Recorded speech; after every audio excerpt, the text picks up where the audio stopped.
Episode 11। पिछले episode में बूढ़े स्नेक और उसके दोस्तों के साथ लड़ाई के दौरान रुद्र बहुत घायल हो गया। अब उसमें इतनी भी ऊर्जा नहीं थी कि वो खड़ा पाए। इसके बाद बूढ़े ने रुद्र के शरीर को जहर से काटने लगा, लेकिन तभी अचानक एक राक्षसी अमर महिला आई जिसने उनको हमला कर मार दिया। अब आगे वह महिला एक जंगल के भीतर प्रकट हुई जिसे डार्क ग्रोव जंगल के नाम से जाना जाता था। यह जंगल अपनी घनी राक्षसी ऊर्जा के लिए जाना जाता था। इसके अलावा स्वर्गीय राक्षस भी इस जंगल के भीतर स्थित था, जहां राक्षसी ऊर्जा अधिक मात्रा में थी।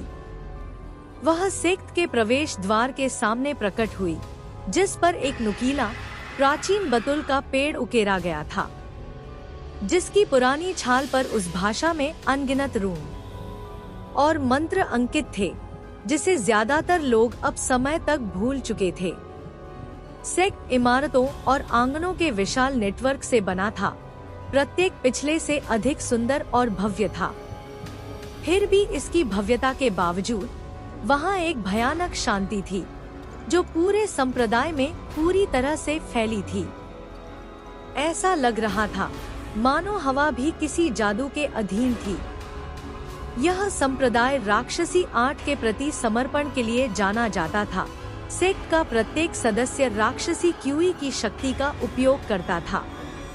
लेकिन आश्चर्य की बात यह है कि यह राक्षस सेक्ट किसी भी प्रकार की प्रतिबंधित आर्ट और अनुष्ठान के खिलाफ जाने के लिए जाना जाता था, जो काले जादू की शक्ति का उपयोग करने से संबंधित है। राक्षसी महिला सेक्ट के गहरे क्षेत्र की ओर चल रही थी और वह अपनी उपस्थिति बिल्कुल भी नहीं छिपा रही थी। सेक्ट के कुछ अन्य सदस्य समय समय पर उसका अभिवादन कर रहे थे, बड़े माधवी को नमस्कार और उसकी दिशा में झुक रहे थे। लेकिन उसने उन्हें अनदेखा कर दिया और गहराई तक चलती रही। रुद्र की दृष्टि फोकस के साथ अंदर और बाहर घूम रही थी। आखिरी चीज जो उसने देखी थी वह एक और मंत्र अंकित थे, जिसे ज्यादातर लोग अब समय तक भूल चुके थे। सेक्ट इमारतों और आंगनों के विशाल नेटवर्क से बना था। प्रत्येक पिछले से अधिक सुंदर और भव्य था। फिर भी इसकी भव्यता के बावजूद वहाँ एक भयानक शांति थी, जो पूरे संप्रदाय में पूरी तरह से फैली थी। ऐसा लग रहा था मानो हवा भी किसी जादू के अधीन थी। यह संप्रदाय राक्षसी आर्ट के प्रति समर्पण के लिए जाना जाता था। सेक्ट का प्रत्येक सदस्य राक्षसी क्यूई की शक्ति का उपयोग करता था। लेकिन आश्चर्य की बात यह है कि यह राक्षस सेक्ट किसी भी प्रकार की प्रतिबंधित आर्ट और अनुष्ठान के खिलाफ जाने के लिए जाना जाता था, जो काले जादू की शक्ति का उपयोग करने से संबंधित है। राक्षसी महिला सेक्ट के गहरे क्षेत्र की ओर चल रही थी और वह अपनी उपस्थिति बिल्कुल भी नहीं छिपा रही थी। सेक्ट के कुछ अन्य सदस्य समय समय पर उसका अभिवादन कर रहे थे, बड़े माधवी को नमस्कार और उसकी दिशा में झुक रहे थे। लेकिन उसने उन्हें अनदेखा कर दिया और गहराई तक चलती रही। रुद्र की दृष्टि फोकस के साथ अंदर और बाहर घूम रही थी। आखिरी चीज जो उसने देखी थी वह एक सुंदर राक्षसी महिला थी, जो अपने हाथ के झटके से बूढ़े आदमी और दूसरे आदमी को मार दी थी। आखिरकार जब उसकी आंखें खोली तो वह एक अपरिचित कमरे में था। दीवारें अंधेरी थी और उसके पीछे कहीं से हल्की सी रोशनी आ रही थी। वह सहसा उठा और बैठा गया।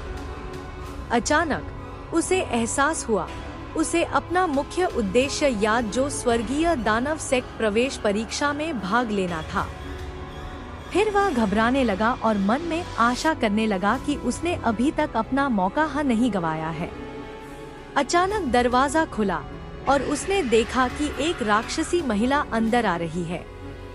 उसके बाल कटे हुए थे और उसने वही काला वस्त्र पहना हुआ था। उसने एक पानी से भरा कटोरा उसके बिस्तर के पास वाली छोटी मेज पर रख दिया। आखिरकार तुम जाग गए, उसने कहा, लेकिन रुद्र शांत नहीं हो सका, क्योंकि उसका मन अब भी प्रवेश परीक्षा पर था। तुम 3 दिन से बाहर हो।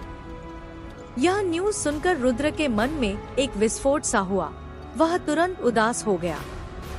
उसे अपने आप में निराशा महसूस हुई, क्योंकि उसने 1 सेकंड में प्रवेश करने का एकमात्र मौका खो दिया था। रुद्र ने अपने क्रोधित मन को शांत करने के लिए एक गहरी सांस ली। फिर उसने कमरे के चारों ओर देखा, यह पता लगाने की कोशिश में कि वह कहाँ है और यहाँ कैसे आया। मैं कहाँ हूँ? रुद्र ने पूछा। तुम स्वर्गीय दानव संप्रदाय में हो। राक्षसी महिला ने कुछ ही मिनटों में रुद्र के चेहरे पर आ रही बहुत सारी भावों का अध्ययन करते हुए और उसे चिढ़ाने वाली मुस्कान के साथ कहा। फिर उसने दरवाजे की ओर इशारा किया। मैं तुम्हें यहाँ लाई हूँ क्योंकि मुझे लगा कि तुम्हारे लिए यहाँ ठीक होना बेहतर होगा। रुद्र उठ खड़ा हुआ। वो अब बहुत बेहतर महसूस कर रहा था। वह बाहर महिला के पीछे चला गया।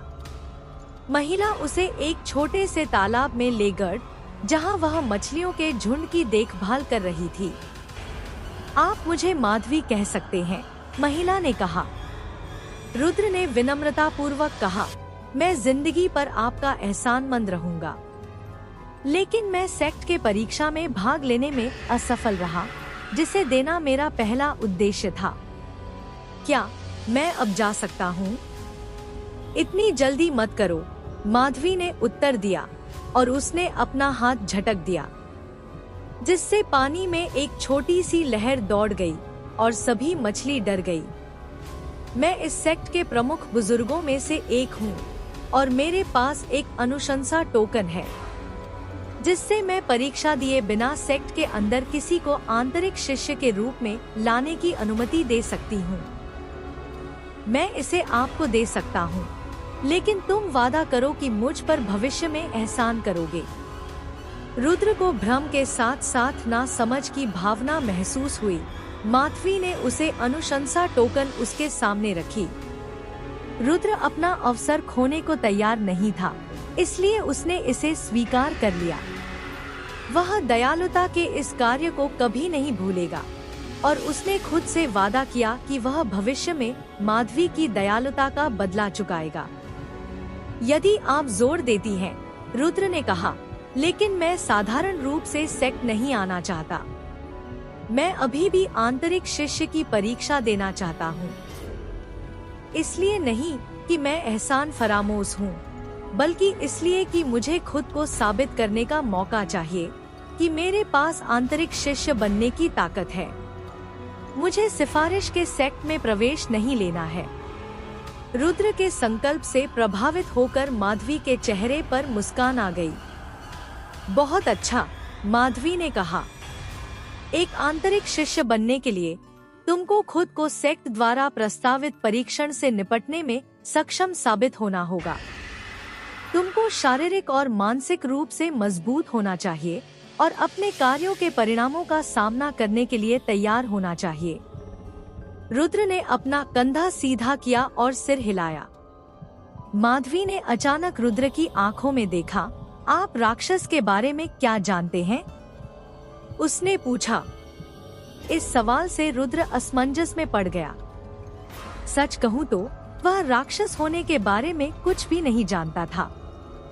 हालांकि उसने खबरें सुनी थी कि कैसे राक्षसी कल्टीवेशन करने वाले निर्दोष लोगों को मारते हैं और राक्षसी मार्गों के बारे में बहुत सारी बुरी खबरें भी सुनी थी।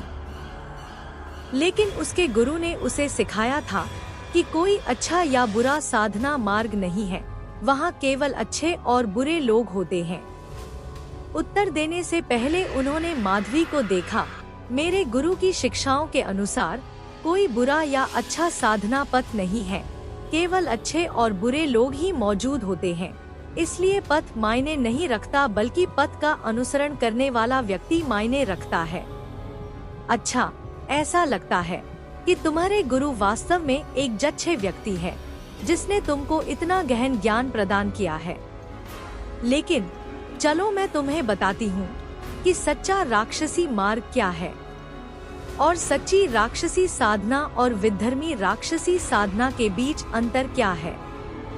सच्चा राक्षसी मार्ग अपने भीतर की अंधेरी शक्तियों पर काबू पाने के बारे में है। यह अपनी खामियों, अपने डर और अपनी इच्छाओं को स्वीकार करने और उन्हें अपने लाभ के लिए उपयोग करने के बारे में है। यह पूरी तरह से राक्षसी तकनीकों के माध्यम से अपनी ऊर्जा को प्रसारित करने और उन्हें हासिल करने के लिए उपयोग करने के बारे में नहीं है। लेकिन सबसे महत्वपूर्ण बात यह है कि यह तुम्हारे अपने मन और अपने कार्यों पर नियंत्रण रखने के बारे में है। रुद्र ने सिर हिलाया। उसे ऐसा लग रहा था कि उसे समझ आ रहा है कि माधवी किस बारे में बात कर रही है। हालांकि ऐसे लोग भी हैं जो विधर्मी राक्षसी मार्ग का अभ्यास करते हैं, माधवी ने जारी रखा। ये कल्टीवेटर अपनी नफरत और सत्ता की प्यास में इतने डूबे हुए हैं कि वे यह भूल जाते हैं कि सच्चे मार्ग पर चलने का वास्तविक अर्थ क्या है। वे अपने ही अंधकार में डूबे हुए हैं और वे सत्ता पर कब्जा करने के लिए कुछ भी करते हैं, चाहे कोई भी कीमत चुकानी पड़े। विधर्मी क्रूर और निर्दयी होते हैं, अक्सर अपनी बुरी इच्छाओं को पूरा करने के लिए निर्दोष लोगों को दर्द और नुकसान पहुंचाते हैं। विधर्मी राक्षसी कल्टीवेशन करने वालों के बारे में बताते ही माधवी की अभिव्यक्ति उदास हो गई। उन्होंने वह सब कुछ नष्ट कर दिया है जिसे हमने स्वर्गीय राक्षस सेक्ट में बनाने के लिए इतनी मेहनत की थी, उसने कहा। रुद्र ने ध्यान से सभी बातों को सुना। माधवी के शब्दों से उसे हैरानी भी हुई और थोड़ा डर भी लगा। वह बता सकता था कि सच्ची राक्षसी साधना कमजोर दिल वालों के लिए नहीं है, लेकिन वह सच्चे राक्षसी मार्ग को सीखने और उस पर चलने के लिए दृढ़ संकल्प था। मुझे यह समझाने के लिए धन्यवाद, रुद्र ने विनम्रतापूर्वक कहा। अब मैं समझ गया हूँ कि सच्चा राक्षसी मार्ग वह मार्ग है जिसके लिए नैतिकता की अटूट भावना और सभी जीवित प्राणियों के प्रति सम्मान की आवश्यकता होती है। रुद्र की समझ से प्रसन्न होकर माधवी मुस्कुराई। हाँ, यह सच है, उसने कहा, लेकिन यह केवल दिशा निर्देशों के एक निश्चित सेट का पालन करने के बारे में नहीं है। यह इस ज्ञान के साथ जीने के बारे में है कि आपके भीतर की शक्ति आशीर्वाद और अभिशाप दोनों बनने की क्षमता रखती है। यह आपके अपने कार्यों और उनके प्रभाव के प्रति सचेत रहने के बारे में है, आपके आसपास की दुनिया के बारे में है। माधवी रुद्र को आने वाली आंतरिक शिष्य परीक्षा के लिए पंजीकरण कराने में मदद करने के लिए ले गई। वह उसे सेकट के केंद्र में एक छोटे से आंगन में ले गई जहां पंजीकरण डेस्क स्थापित किया गया था। उन्हें वहां जाने में केवल 5 मिनट लगे क्योंकि वह रुद्र को अपने साथ लाई थी। जैसे जैसे वे पास आए, रुद्र ने देखा कि पंजीकरण क्षेत्र बहुत सारे आशावान कल्टीवेटरों से भरा हुआ है जो सेक्ट के आंतरिक शिष्य बनने का मौका पाने के लिए प्रतिस्पर्धा कर रहे थे। काले वस्त्र पहने एक लंबा प्रभावशाली कल्टीवेटर एक लकड़ी की मेज के पीछे बैठा था और पंख की कलम से एक स्क्रॉल पर सभी के नाम नोट रहा था। जब माधवी अपने काले वस्त्र को हवा में लहराते हुए आगे बढ़ी तो उपस्थित सभी कल्टीवेटरों ने तुरंत उसके लिए रास्ता बना दिया और अपना सम्मान दिखाने के लिए अपना सिर झुका लिया। एल्डर दुर्गेश, मैं अपने अनुशंसा टोकन के साथ इस युवा व्यक्ति को पंजीकृत करने के लिए यहाँ आई हूँ, उसने घोषणा की। बुजुर्ग दुर्गेश ने ऊपर देखा। उसकी नजरें माधवी के चेहरे पर टिकी थी। इस बुजुर्ग में भी राक्षसी ऊर्जा थी जो लगभग माधवी के बराबर था। बेशक, एल्डर माधवी, उन्होंने कहा। उनकी आवाज शांत और सम्मानजनक थी। कृपया इस फॉर्म को आवश्यक विवरण के साथ भरें। उन्होंने माधवी को एक पत्र, स्क्रॉल और एक कलम सौंपी जिसे माधवी ने धन्यवाद के साथ ले लिया। कलम के कुछ लिखने के साथ उसने रुद्र के कल्टीवेशन के स्तर और अनुभव के बारे में आवश्यक विवरण पूछा और फिर पत्र में भर दिया। उसने उसमें कुछ भी स्पष्ट नहीं किया। ठीक है, ऐसा करना चाहिए। माधवी ने फॉर्म वापस एल्डर दुर्गेश को सौंपते हुए पूछा, परीक्षा कब होगी? उन्होंने उत्तरा दिया, परीक्षा कुछ घंटों में होगी। आगे क्या होगा? क्या रुद्र हो पाएगा परीक्षा में सफल? कहीं और कोई परेशानी तो नहीं आएगी? जानने के लिए सुनते रहिए द प्योर वॉरियर रुद्रा, सिर्फ Darwin Sahu Aryan RJDK channel पर।